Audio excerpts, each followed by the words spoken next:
మీ బంగారం తాకట్టులో ఉందా? నెల నెల వడ్డీ కట్టలేకపోతున్నారా? ఆచారి గోల్డ్ 9030022345.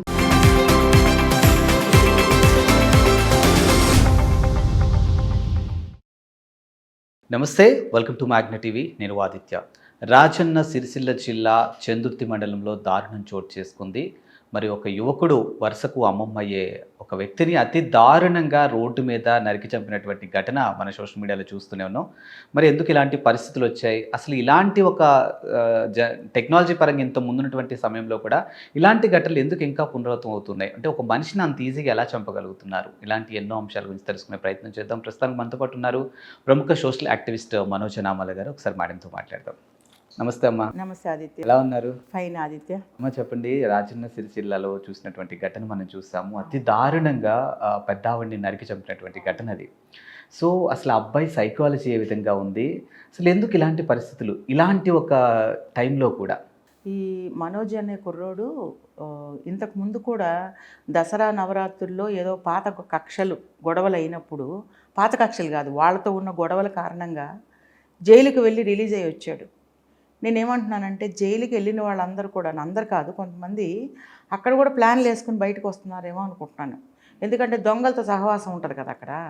ఒకళ్ళు ముచ్చట్లు మాట్లాడుకుంటుంటారు. ఏరా నువ్వెందుకు వచ్చావు జైలు కంటే, నువ్వెందుకు వచ్చావు అని చెప్పి ఒకరికొకరు ఓదార్చుకోవడం కోసం, ఓదార్పు యాత్రల కోసం చెప్పుకుంటుంటారు.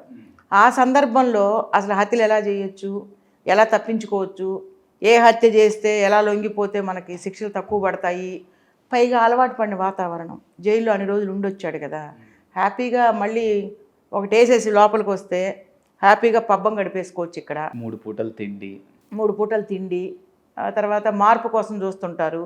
మార్పు ఏమో కానీ ఆ మార్పులో భాగంగానే ఈ మార్పులు ఎక్కువ అవుతాయి. ఏది నెగటివ్ అంటే వాళ్ళతో వీళ్ళతో మాట్లాడతారు కదా, వాళ్ళల్లో ఎవరో ఒకరు చెప్పుంటాడు, నేను మా అమ్మమ్మను నానమ్మను వేసేసానురా, ఆస్తి అంతా నాకే వచ్చిందని చెప్పుకోవడం ఏదో జరిగి ఉంటుంది.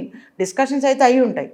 పైగా పోలీసులు స్ట్రిక్ట్గానే ఉన్నా ఉండకపోయినా వాళ్ళతో ఒక ఇంటరాక్షను ఏర్పడుతుంది. ఆ జైలు ఇప్పుడు ఒక దేవాలయం, ఒక స్కూల్ ఉంది. స్కూల్లో మనకి మంచి వాతావరణము, ఎక్కడ పట్టినా కూడా గోడల మీద మంచి మంచి కొటేషన్స్ అవి ఉంటాయి. అవి చూసి మనం ఇన్స్పైర్ అవుతూ ఉంటాం, ఇలా ఉండొచ్చు అని. అవన్నీ కూడా ఎన్ని ప్రభావితం చేసిండు. జైల్లో కూడా అలాంటివి ఉంటాయి. ప్రభావితం కాకపోగా అక్కడ నోటి మాటలు ఉంటాయి కదా, పక్కన వాళ్ళతో మాట్లాడి, నేను చెప్పాను కదా ఇందాక, నానమ్మని వేసినోడు ఒకడు, భార్యని వేసినోడు ఒకడు, బిడ్డను చంపినోడు ఒకడు, అన్నం చంపినోడు ఒకడు, ఇవన్నీ డిస్కషన్స్ అవుతూ ఉంటాయి.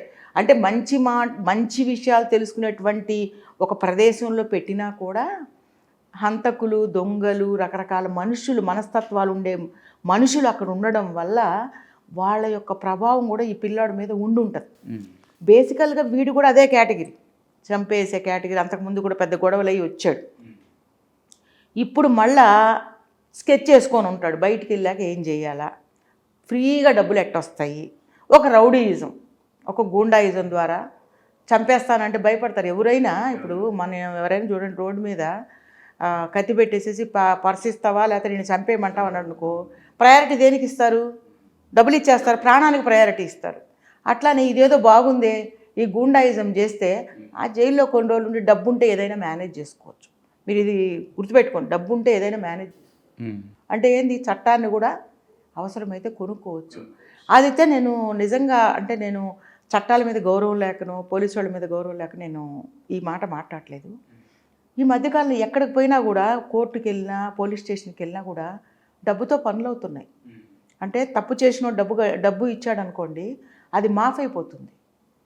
శిక్షలు కఠినంగా అందరూ, ఇప్పుడు ఒక వ్యక్తి స్ట్రిక్ట్ ఉంటాడండి, ఒక మంచి పోలీస్ ఆఫీసరు, అంత స్ట్రిక్ట్గా ఉండే పోలీస్ ఆఫీసర్లు అందరూ ఒకలాగా ఉండరు. వాళ్ళ మనస్తత్వాలను బట్టి డిఫరెంట్గా ఉంటారనమాట. లొంగిపోవచ్చు డబ్బుకు కూడా, లొంగిపోయి వీళ్ళని తప్పించేయచ్చు, ఎవరిని తప్పు చేసిన వాళ్ళని. అది ఏమాత్రం సమంజసమైనటువంటి విషయం కాదు. దానివల్లనే ఇప్పుడు మనోజ్ విషయంలో ఆడికి ఏంటంటే, అబ్బా మహా అయితే ఇంతకంటే ఏమి శిక్ష పడుతుంది, మళ్ళీ జైలుకే పోతా, ఆ డబ్బు ఉందనుకోండి, వాడి ఇంటెన్షన్ ఇది బయట ఇలా ఉన్నప్పటికీ వీడి ఇంటెన్షన్ కూడా అదే, నేను డబ్బులు పెట్టుకొని చట్టాలను కొనుక్కోవచ్చు, లొంగిపోతే శిక్ష తక్కువ ఉంటుంది. ఇప్పుడు అడ్మిట్ అయిపోవడం అంటే, అడ్మిట్ అంటే నేను తప్పు చేశాను అని లొంగిపోతే శిక్ష తక్కువ పడుతుంది. పారిపోతే శిక్ష ఎక్కువ ఉంటుంది, తప్పించుకొని తిరిగితే ఇంకా శిక్ష ఎక్కువ ఉంటుంది. సో వీడి ఇంటెన్షన్ ఏంటి? అక్కడ స్టడీ చేశారు కదా జైలు వాతావరణాన్ని. ముసలామని వేసేసాను అనుకోండి, ముసలామ కొన్న ఆస్తి ₹1,00,00,000 కావచ్చు, 50 లక్షలు కావచ్చు, ఎంతైనా తక్కువ కాదు కదా డబ్బు అనేది. సో ఎలాగైనా ఆవిడని తప్పించేస్తే పెద్ద ఫరక పడదు, ముసలిది పోతే పోయింది. ఆవిడ చంపేసి నేను జైలుకి వచ్చాననుకో పెద్ద శిక్షలేం పడవు, పడినా కూడా నేను డబ్బుతో కొనుక్కోవచ్చు. కాబట్టి పోలీసులతో కూడా లాలూచి పెట్టుకుంటారు, సార్ నేను బయటకు వెళ్ళి అంటే అంత డైరెక్ట్గా చెప్పకపోయినా నేను ఒకటి కసక్క వేసేసి వస్తాను, మీకు కూడా కాస్త వాటా ఇస్తాను అని ఏమన్నా చెప్పాడేమో, మనకు తెలీదు. అంటే ఏ రకమైన అనుమానాలైనా మనకు వచ్చే అవకాశం ఉంది. అమ్మమ్మ అంటే మన అమ్మ కంటే ఎక్కువ అమ్మమ్మ అనేది. ఎందుకంటే ఇవాళ రేపు అమ్మమ్మల్ని తాతయ్యల్ని నానమ్మల్ని తాతయ్యలు చూడడానికి ఎక్కడో అమెరికా లాంటి దూరదేశాల్లో ఉండి కూడా పిల్లలు కేవలం అమ్మమ్మ చూపు కోసము, తాతయ్యల చూపు కోసము అక్కడి నుంచి లక్షల టికెట్లు పెట్టుకొని పల్లెటూరులో ఉన్నటువంటి ఒక విలేజ్, చాలా మారుమూల ప్రాంతంలో ఉన్న అమ్మమ్మని తాతయ్యని చూడడానికి సరిగా చూపు కనిపించకపోయినా వాళ్ళు వచ్చి సర్ప్రైజ్ చేసి వాళ్ళ యొక్క బ్లెస్సింగ్ కోసము కొడుకులు కానీ, మనవాళ్ళు కానీ, కూతుర్లు కానీ, మనవరాళ్ళు కానీ, ముని మనవరాళ్ళు కానీ వచ్చి వాళ్ళ కోసం అంత వెచ్చించి వచ్చేటువంటి మనుషులున్నటువంటి మన దేశం. అమ్మమ్మల్ని చంపడం అనేది ఈ ఇన్సిడెంట్ నేను ఫస్ట్ టైం చూస్తున్నా. తల్లిని తండ్రిని లేపేయడం చూసా, తాగేసి ఏదో డ్రగ్స్కి అలవాటు పడి అమ్మని చంపిన కేసు తెల్లాపూర్లో కూడా జరిగింది. నిజంగా వాడికి మైండ్ ఉంటే వాడు అలా చేసి ఉండేవాడు కాదు. నేను సమర్థించడంలో ఇక్కడ కేవలం డ్రగ్స్ తీసుకున్నాడు, ఈ సందర్భంగా తల్లిని చంపాడని నేను అనట్లా. కానీ వాడికి ఆ జ్ఞానం చచ్చింది, ఏదైతే మనకి విచక్షణ జ్ఞానం అంటారు. అమ్మ విలువ తెలియదు, ఇంకా అమ్మ విలువ వాడికి ఆ టైంలో ఆ మందు, ఆ డ్రగ్స్, ఆ తాగుడికి బలి కావడం వల్ల వాడికి అవి గుర్తులేదు. అలాంటి పరిస్థితుల్లో చంపిన వాళ్ళని చూశాను. కానీ అమ్మమ్మ అంటే అమ్మ కన్నా తల్లి, అమ్మ కన్నా డబల్ పెద్దది. అలాంటి అమ్మమ్మని చంపాలనేటువంటి అంత దారుణమైన మనస్తత్వం కేవలము డబ్బు కోసమే. ఇవాళ రేపు లగ్జరీసు, ఎలా అంటే హ్యాపీయెస్ట్ లైఫ్, కష్టపడకుండా డబ్బు ఎలా వస్తుంది, ఉచితంగా అవతల వాళ్ళ నుంచి మనకి ఎలా డబ్బులు వస్తాయి, ఊరికే వచ్చేది. కానీ మొన్న నేను అనకూడదు కానీ ఒక గోల్డ్ షాప్ ఆయన అంట డబ్బు ఊరికే రాదు అని. నిజంగా డబ్బు ఊరికే రాదు, కానీ దానికోసం ఇంత భయంకరమైన హత్య చేయాలన్నా డబ్బు కోసం. అసలు ఆ అబ్బాయి పోలీసుల ముందుకు వచ్చి సరెండర్ అయినప్పుడు ఆ వీడియో మనం చూసాం కదా, అసలు ఎంత నిర్లక్ష్యంగా. మీకేమనిపిస్తుంది వాడు అంత పబ్లిక్గా వేసేసాను, చంపేశాను, కాళ్ళు చేతులు నరికేశాను, తల తీసేశాను అని చాలా కాన్ఫిడెంట్గా, అంటే మానవత్వం ఉందా లేకపోతే మనిషి లోపల మృగమా అనిపించింది.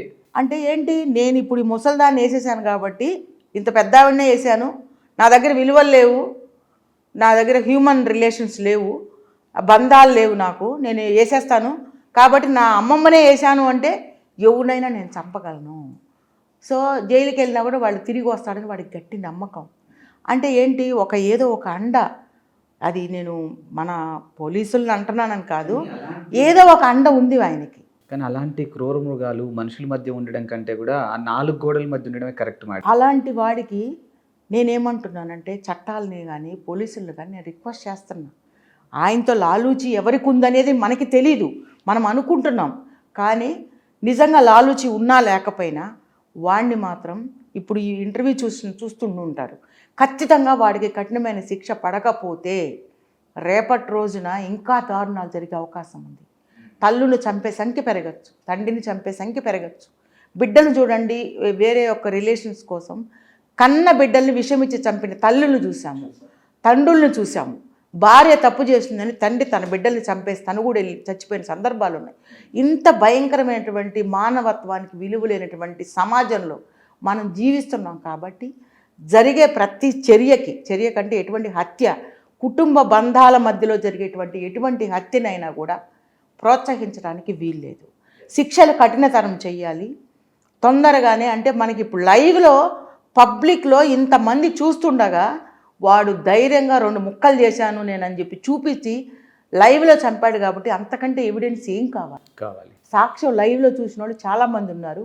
పబ్లిక్గా వాడు అన్న వీడియోలు అన్నీ రిలీజ్ అయిపోయినాయి, అందరూ చూస్తున్నారు. కాబట్టి శిక్ష తొందరగా అమలుపరిచి వాడికి మరణశిక్ష విధించాలని నేను కోరుకుంటున్నాను. ఎందుకంటే ఇలాంటి చీడ పురుగుని సమాజంలో లేకుండా చేసినప్పుడే ఈ బంధాలకి విలువ ఉంటుందని నేను అనుకుంటున్నాను. ఆదిత్య, నాకు చాలా మనసు కష్టం అనిపించింది. ఎందుకంటే నేను చిన్నప్పుడు మా అమ్మమ్మ దగ్గరే పెరిగాను. ఎంత ప్రేమించేది అంటే నేను, ఎందుకంటే నేను ఎగ్జాగరేషన్ చెప్పాలి ఇక్కడ అంటే చాలా చెప్పచ్చు, నేను అవి చెప్పట్లా. కానీ మా అమ్మమ్మ ఒడిలో పెరిగాను నేను. You imagine my happiness. ఆమె ఒడిలో. ఎందుకు మీరు అమ్మ దగ్గరే ఉండలేదు అంటే, అమ్మ జాబ్కి వెళ్ళిపోయేది, నాన్న అమ్మ ఢిల్లీలో ఉండేవాళ్ళు. సో మా అమ్మమ్మ మా తాతగారు నన్ను పెంచారు ఒళ్ళో పెట్టుకొని. మా అమ్మమ్మ ఎప్పుడు నన్ను ఒళ్ళో వేసుకొని మణులు మాణిక్యాలు అంటూ ఉండేది నన్ను. అంత ప్రేమించింది మా అమ్మమ్మ. ఎందుకంటున్నానంటే ఈ బాండింగ్ అనేది తల్లి కన్నా అమ్మమ్మతోనే ఎక్కువ ఉంటుంది. అందుకే అంటారు కదా మేడం, అసలు కంటే కొసరకే తీపి ఎక్కువ. అంత ప్రేమించే ఆ అమ్మమ్మని, అమ్మమ్మ అంటే అమ్మమ్మే, ఇంకా అంత ప్రేమించే అమ్మ తర్వాత పెద్ద అమ్మమ్మ అలాంటి అమ్మమ్మని వాడు చంపాడు అంటే కేవలం డబ్బు కోసమే చేశాడు.